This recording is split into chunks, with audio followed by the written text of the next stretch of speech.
What just went down on CNBC was nothing short of a political earthquake. Hakeem Jeffries, the so-called future of the Democrats, completely lost it on live TV. I'm talking about red-faced, stumbling, finger-pointing, and finally storming off when he couldn't handle the facts of being shoved right back in his face. Now, who delivered the knockout blow? None other than Treasury Secretary Scott Bessent, who dropped a trade bombshell that stunned the entire panel and left Jeffries with nowhere to run. Now, folks, this wasn't just another interview. This was economic reality colliding head-on with a democratic fantasy. CNBC put up the numbers. Inflation down 2.7%, record stock markets, 3% GDP growth, trillions pouring back into America. And yet Jeffries still tried to scream calamity. But the more he lied, the deeper the hole got, until finally he broke. And let me tell you guys, when Scott Bessent promised that all trade deals would be locked in by October and then hinted at Trump's next move with China, oh, you could almost see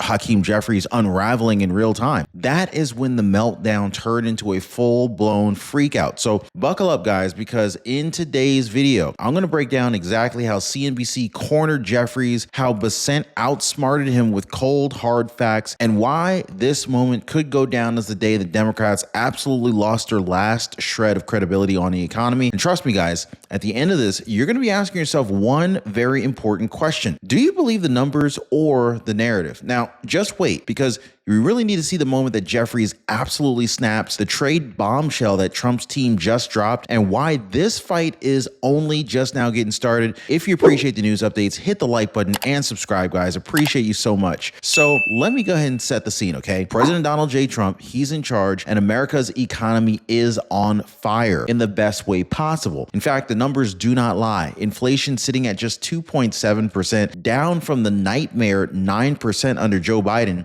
The stock market, it's at all-time record highs. GDP growth is at a strong 3%. Now, here's the real kicker, guys, okay? Trillions of dollars in foreign investment is pouring back into the United States. Factories are being built. Jobs are coming back home. Wages are rising. America is roaring again under Trump. But then comes Hakeem Jeffries.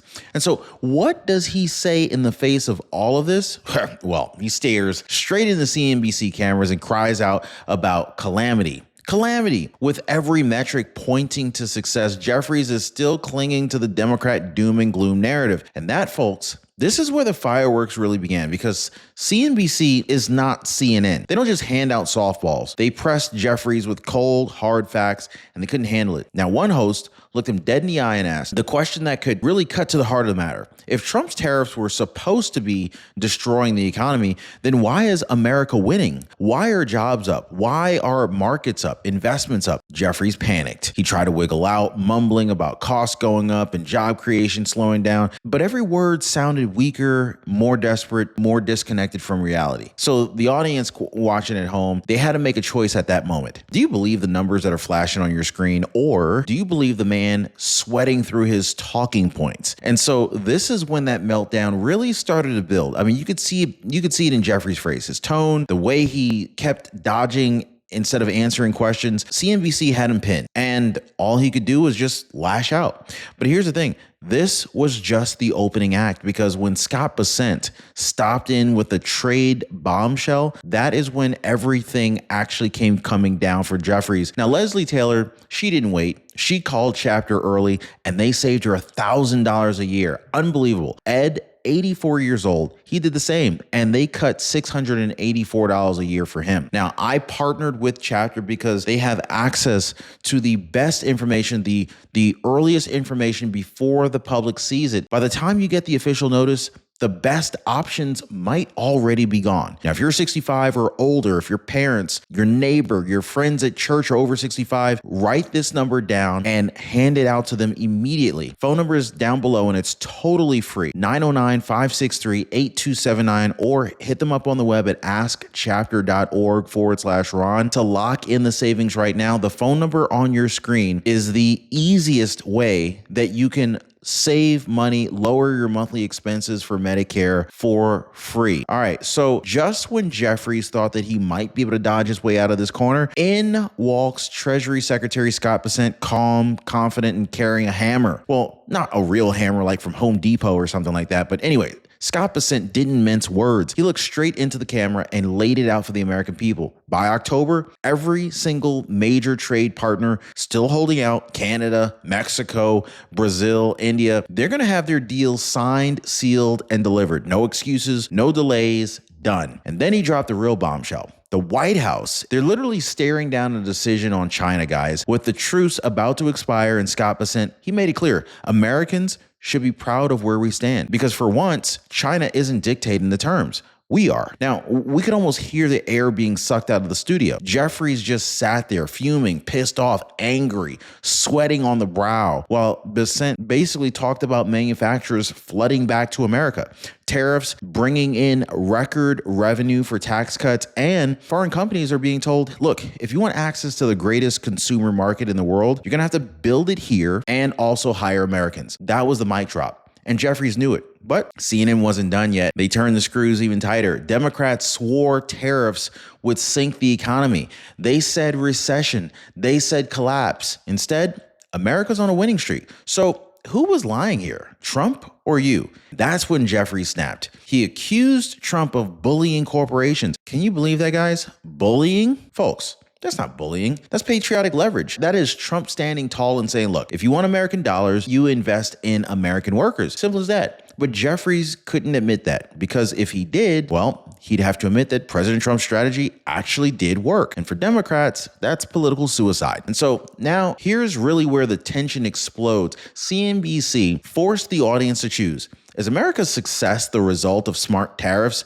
and Trump's economic brilliance? Or do you believe Jeffries' fairy tale that we're living in calamity even as your 401k grows and your factory reopens down the street? Now, trust me, guys, if you think Jeffries was squirming here, wait till you hear what happens when the conversation turned to socialism versus the free market. This is where the contradictions really started to pile up so high that Jeffries couldn't even see over the top of them. So now, before we jump into how Jeffries tied himself in knots on socialism, let me go ahead and stop right here. And I want to ask you something, okay? Because this isn't just about some politician melting down on CNBC. This is about your life, folks. I mean, think about your past. Like, what have you been denied because of weak leadership and broken policies? Like, was it the job that was shipped overseas? Did you lose a job overseas? Like, was it watching your savings evaporate under Biden's inflation? Or maybe it was the dream of owning a home, crushed by Democrat economic games. Well, that was your past void, and you're not alone. Millions of Americans carry that same pain. So drop your pain in the comments right now so that the world sees that we're not making this stuff up. Now, look. Let's look at the present, okay? What do you value the most at the moment? I mean, is it keeping more of your paycheck? Is it knowing that your kids are going to grow up safe inside of a strong America? Is it having a president who fights for you instead of globalists? Comment right now, paycheck, safety, or strength. Let's see what matters most to real Americans today. And let's also look at the future. I mean, imagine Trump just keeps doing exactly what he's doing today. Trade deals locked in, factories humming, inflation crushed. What does your life look like in that version of America? Is it financial freedom? Is it a secure border? Is it your children finally inheriting a country that puts them first? Tell me what your future vision is, because that is the America that we're fighting for, okay? I mean, you see, past voids, present values. I mean, these are clues that explain why Jeffries snapped, because he knows that Democrats cannot fill your voids, they cannot honor your values, and they just simply cannot deliver on your vision. Only America First policies can. And so here's really where things went completely off the rails for Hakeem Jeffries. CNBC asked a very simple question, a very direct question. What does the Democrat Party actually stand for? There was a long pause. There was some looking around of the room. And then Jeffries gave his polished little slogan, a strong floor, no ceiling. Sounds nice, right? When the host pressed him, does that mean like rent freezes, free buses, free bus rides, free groceries?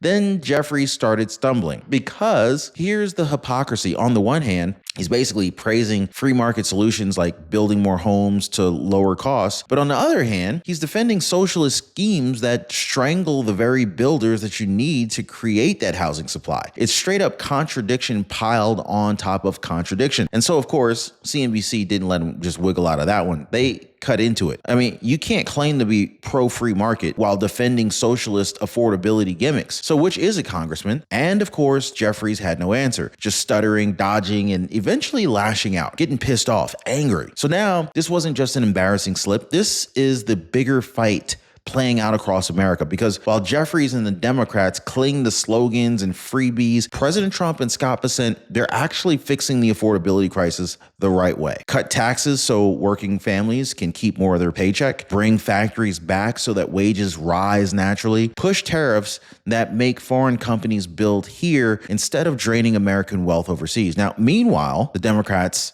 answer? Well, they're saying tax the rich, hand out benefits, and hope voters stay hooked on government dependencies. Well, CNBC, they forced Jeffries to face that contrast in real time, and he couldn't defend it. I mean, you could see it in his eyes. He knows Trump's growth strategy is working, and his party's redistribution plan is crumbling. But folks, I mean, you think that was bad? Wait till you see what happened next when Jeffries tried to flip the script and accuse Trump of abusing power with executive orders. Come on, guys. What CNBC threw back in his face, oh, that sent this man over the edge. So at this point, Jeffries was already rattled. The numbers exposed him. The trade bombshell crushed him, and the socialism question cornered him. But then he tried one last desperate play. Call it a Hail Mary, if you will. So he lashed out at President Trump, accusing him of abusing power, of bullying corporations with executive orders. But CNBC, they weren't having it. They fired right back at him. Hold on, Congressman. Didn't Elizabeth Warren spend years naming and shaming CEOs? Didn't Joe Biden himself snub Elon Musk and openly target oil companies? What's the difference? Boom.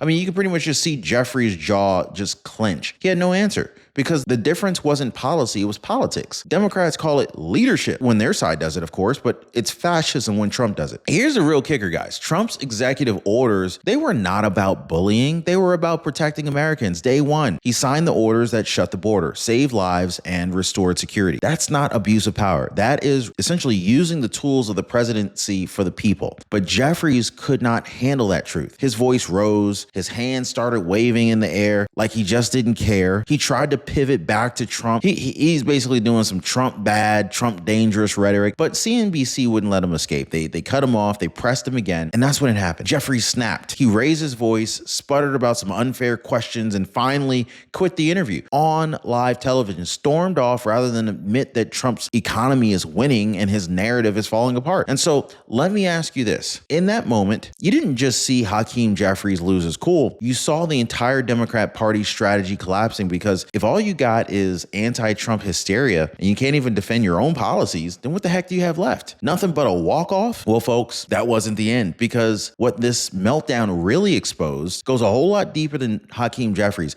It really kind of speaks to the very glue that's barely holding the Democratic Party together. So what we witnessed on CNBC wasn't just Hakeem Jeffries having a bad day. It was symbolic of something much bigger at play. Because here's the truth. The only thing holding the Democratic Party together in 2025 is anti-Trump obsession. That's it, guys. I mean, they don't have a vision. They don't have any solutions. They're not even thinking about the American people. They're just trying to figure out how to con the American people into giving them some more votes again. All right. And so they don't even agree with each other. Their one glue is rage against Donald J. Trump. You think it was rage against the machine, but it's not even that. And so here's the question. Here's the problem for them, right? When Trump's economy is booming, when inflation is down, when jobs are back, when trillions in investments are flowing into America, that glue really starts to dissolve. I mean, their panic turns into meltdowns. Their contradictions, they get exposed. They're under the spotlight. Their leaders like Jeffries fall apart on live TV. That is why Jeffries freaked out. That is why he quit, because without Trump bad as the headline, Democrats have nothing to say. I mean, nothing but socialism slogans and contradictions about,